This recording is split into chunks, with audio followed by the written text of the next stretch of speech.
So this is the first video for Lecture 2. Lecture 2 is based upon Chapter 13. So this is Lecture 2, Part 1. This will cover rates of reactions and give you a general overview of reaction rates and what they are and how to calculate them. So the first thing that we're going to talk about is what exactly is a reaction rate, or what does that mean, that phrase reaction rate. So up until this point in chemistry, for the most part, chemical reactions have been presented as either it reacts. When it reacts, we just draw a full arrow. We say A becomes B, right? So it reacts. Or we say it doesn't, and we say A, it doesn't react, or no reaction, right? Sometimes we write the word no reaction, okay? But the reality is that in many chemical reactions, they proceed at a certain rate.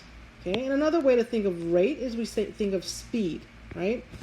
And so with chemical kinetics, we're really studying the reaction rates or the speed under varying conditions.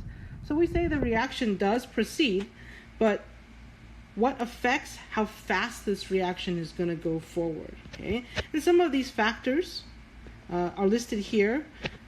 One is the concentration of reactants, the concentration of the catalysts, the temperature at which the reaction is performed, and the surface area if a solid reactant or catalyst is placed in the reaction. Now, in this video, the factor that we're going to be looking at is going to be the concentration of reactants. So for this video, that's what we're going to be looking at. So, the book defines reaction rate as the increase or decrease in molar concentration of product of a reaction per unit time. Okay. Now this phrase here, molar concentration. Okay. Another way to talk about it is to say the molarity. Okay. And if you remember from our last chapter, chapter 12, molarity is expressed as moles per liter. So when we say that the reaction rate is the molar concentration per unit time, really it's the change in the concentration, okay? And we're going to divide it by the change in time, or the range of the time, okay? So if that is the case, the unit should be molarity divided by seconds, because concentration's unit is molarity and time is seconds, okay? Sometimes the book uses minutes, but for the most part, seconds is the unit that is used.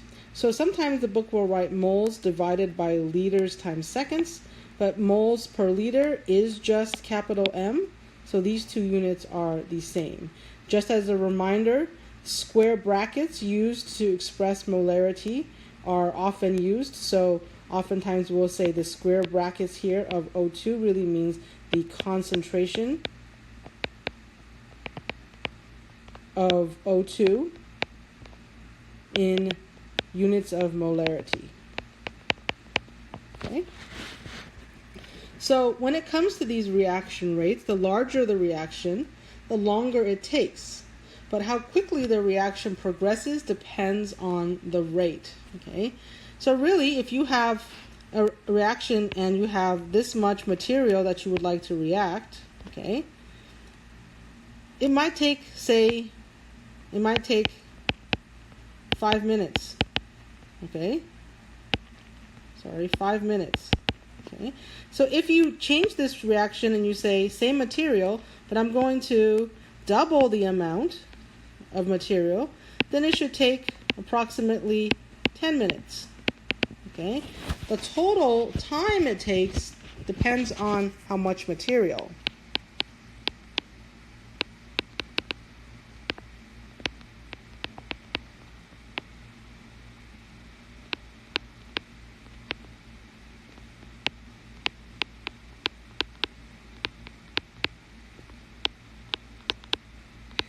The fact that it takes 5 minutes, okay, so let's say that there's 100 grams here. So now there are 200 grams here, okay. The fact that it's 100 grams per 5 minutes, okay, is the rate, okay. But how much material or the amount of substrate will tell you the total time the reaction will take. So how do we find the rate of a particular reaction? The most common way to do this is to use actual experimental data. Okay, so let's consider this reaction. You have 2 moles of N2O5, and it produces, as it decomposes, 4 moles of NO2 and a mole of O2. Okay, so the book says if you want to find the rate of O2 formation, or how fast is the O2 being formed in this reaction, you have to calculate the change in concentration divided by the change in time. And the rate is different depending on what, if you're looking at the beginning of the reaction versus the end of the reaction.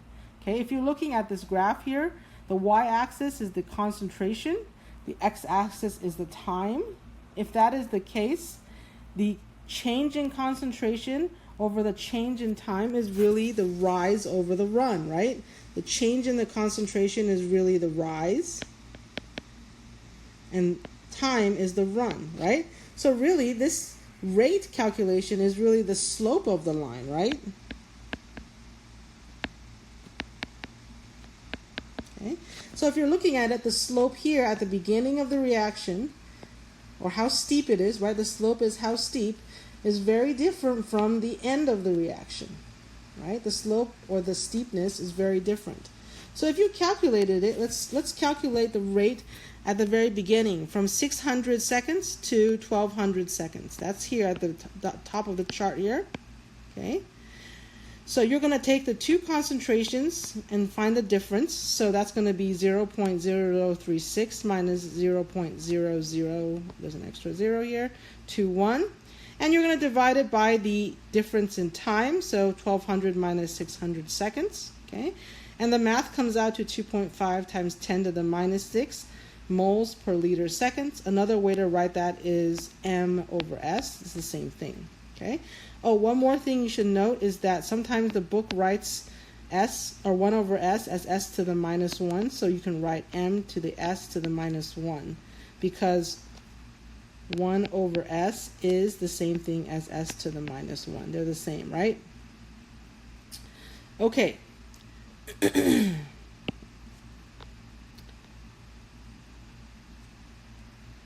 So the book often wants you to relate, and this happens in the homework as well, it wants you to relate the rate of different reactants and products to each other. And so it's telling you here in this reaction, the rate of the N2O5 decomposition should be minus, okay? And it should be minus because it is the reactant, okay?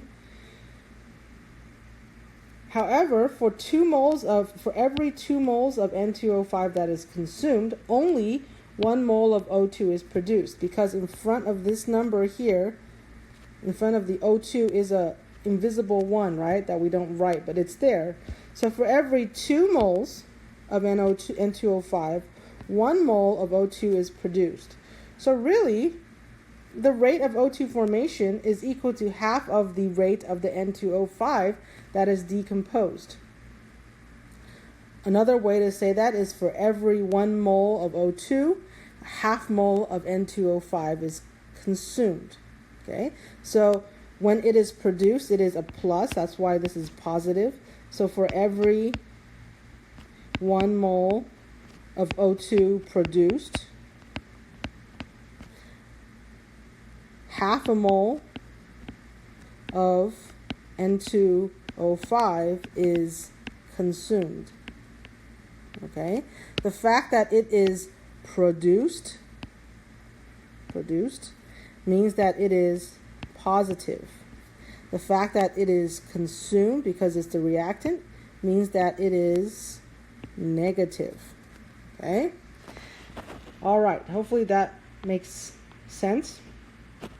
So in summary, a nice way to relate these two is to say, okay, if you have stoichiometric coefficients, A, B, then they become fractions in front, 1 over A, 1 over B, in front of your rate expressions, okay?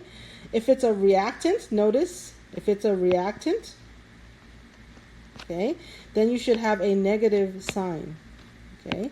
because it is a reactant. Okay. Same thing, if you have C and D as your stoichiometric coefficients, they become 1 over C and 1 over D. But because these are the products, okay, notice that these are all positive. Okay, positive. You don't need to write the positive sign there. I'm just writing there to emphasize that these are positive. Okay, and you might still be wondering, why is it negative, why is it positive based on reactants or products? So if you graph the number of moles over the time, okay, and you're doing a reaction, right? So you're adding A and B into a flask, right? A and B as reactants are getting consumed or being used up because they're the reactants. So over time, the moles of the reactant should decrease because they're getting used up. So it decreases. Okay? Now, if you're a product, initially you start off with no product, right? Because nothing has been formed. But as the reaction progresses, you're forming the product, and so more and more product is in the flask as you produce them. Okay? So that is why the products are positive, the reactants are negative, because the reactants are getting used up, products are getting produced. Okay? Another way to look at this is a pictorial representation. So you have a mixture that contains only A molecules. The A molecules are the reactants. Okay? And with increasing time, as time progresses, the number of A molecules will decrease because they're getting used up. So notice here there's less purple molecules, there's even less, and by the end there is no purple molecules, right? Because they're all consumed or used up. Okay? So this graph basically says, look, as you use up, as the reaction progresses, the starting material is used up. Eventually you have no starting material, right? Zero starting material. Okay? The graph also shows you that the product is the green. So the green ball are the products. Okay? And at the very beginning there is no green ball. Look here, there's no green, right? Okay? But as you let the reaction progress, more and more and more green is produced. And so this shows you that at the end it's all products and there are no reactants. Okay? So this line represents the product and this line represents the reactant. Okay. Hopefully by looking at the math and looking at the picture, you have a very good idea of what exactly is going on during the reaction. So let's do some practice problems that relates these rates to each other. Example 13.1 says, how is the rate of formation of NO2F related to the rate of reaction of F2? So we're looking at F2 and we're looking at NO2F. Okay? And we're just going to do what we did before in the previous problem. The 2, the stoichiometric coefficient, becomes a 1/2 in front. Okay? This is the product, so it should be positive, which it is. Okay? And this is the F2 is the reactant. Okay? It has a 1 as the stoichiometric coefficient, so we don't need to put anything. But because it is the reactant, it is negative. Okay? Because it is the reactant. So now let's do a problem, and we're just going to do a very generic problem now. You have 2A plus B plus C gives you D. And so it says, how are the rates in terms of B and D related? And you have to keep in mind B is a reactant and being consumed, so it is negative. So because B is negative, it is a reactant, it is negative. D is a product, so notice this is positive. Okay? How are the rates of A and D related? Well, it's going to be, let's find A. A is here. Okay? And A is a reactant. Okay, so it should be negative. D is a product, so it should be positive. So if we're going to relate them to one another, we would say the change in the concentration of A over the change in time is equal to the change in the concentration of D over time. Okay, and remember A is negative and D is positive. Okay, in addition, there is a 2 in front of the A, so it becomes a 1/2. Okay, so this is the correct answer for relating the rates of A and D. Okay, how about C and D? Well, C is again a reactant, and D is a product. So let's again write our change in concentration of C over change in time is equal to the change in the concentration of D over change in time. And remember, C is negative because it is a reactant, and the stoichiometric coefficients are both 1, so we don't need to put any fractions in front. Okay, now that we know how to write the rate of the reaction, we would like to actually calculate the rate using real experimental numbers. So same reaction that we've been looking at, 2N2O5 produces 4NO2 and O2. And so if you're saying, okay, at 600 seconds, this is the concentration of the starting material, okay? At 1200 seconds, there is less starting material because, of course, it's being consumed, but that is the concentration. So really the rate is equal to negative because it's the reactant. Okay, the change in the concentration of N2O5. The change in the concentration of N2O5 is basically rise over run. So remember, this is your rise. This is your run. Okay, so 9.3 times 10 to the minus 2. So this is up high, minus 2. And you're going to subtract the 1.24 minus 10 to the minus 2. And then you're going to divide it by the change in time, which is 1200 minus 600 seconds. So this all works out to, this is also minus 2, 5.2 times 10 to the minus 6 molarity per second. Okay, so really you're just calculating the slope, right? You're saying the slope is, normally we say y2 minus y1 over x2 minus x1. That's exactly what we're doing here. Okay, exactly what we're doing here. This is your y2, this is your y1, this is your x2, this is your x1. Basically all we're doing, okay? So let's look at another example just so that we know how to do it. Given the data, what is the average rate of the phenolphthalein composition from time 22.3 to 35.7 seconds? So 22.3, 35.7. So notice time is on the right side here. So this is your x2, this is your x1, and then these two things here, this is your y2 and your y1, okay? So let's write what we have. We have rate is equal to, and remember the consumption means that it is being used up, so it is a reactant. So don't forget we need to put a negative sign in front, okay? And then we're going to do the change in concentration of phenolphthalein over the change in time, okay? And so we're going to do y2, so that's 0.0035 minus y1, 0.0040. This is in the units of molarity. And we're going to do x2, 35.7, minus x1, 22.3 seconds, okay? So if you do this all the way through and you work out the math, this comes out to 3.7 times 10 to the minus 5. Your unit should be capital M, molarity over seconds. Okay. Let's do 2 more examples just to make sure we're all on the same page. So they're asking you to calculate the rate of the disappearance of chlorobutane.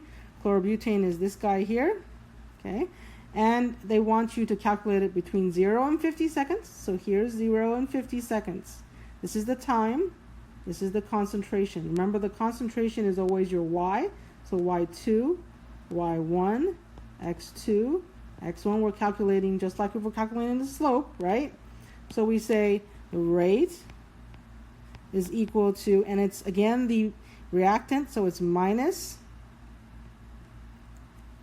and we're going to do y2, 0.0905 minus 0.100 molarity divided by the time of 50.0 minus 0.0 seconds. Okay? Now I'm just going to do this math so that you see why this negative sign disappeared in the previous problem or became positive. Okay? So if you do this, the top number is actually negative. The top number is actually negative 0.0095 once you do the subtraction, okay, divided by 50 seconds. So the negative times the negative becomes a positive. So that's why your answer is actually going to be positive 1.9 times 10 to the minus 4 molarity per second. Okay? That's why in this case here, even though, let me rewrite this here, there is a negative sign here, there is a negative, let me write it here, a negative sign here, okay? Because this number turns out to be a negative number, the negative and the negative cancel out, so you have a positive here. Okay. I would pause the video here and see if you can do the next one by yourself, keeping in mind that the next one we're looking at the time between 50 and 100 seconds. So 50 and 100 here. This would be your x2, your x1, and here would be your y2 and y1. So I would pause the video here and make sure you know how to do this.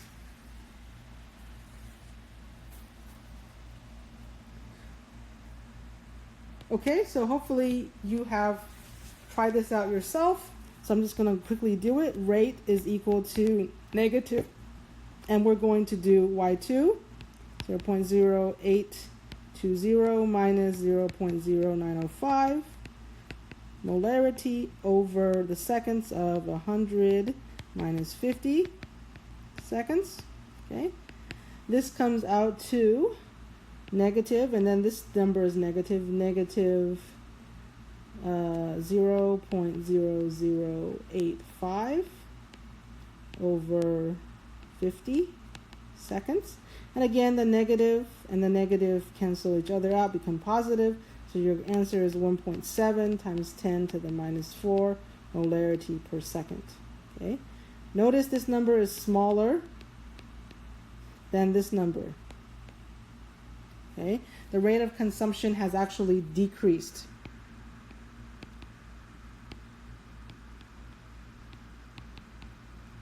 Why? Because as it's being used up, the reaction does slow down.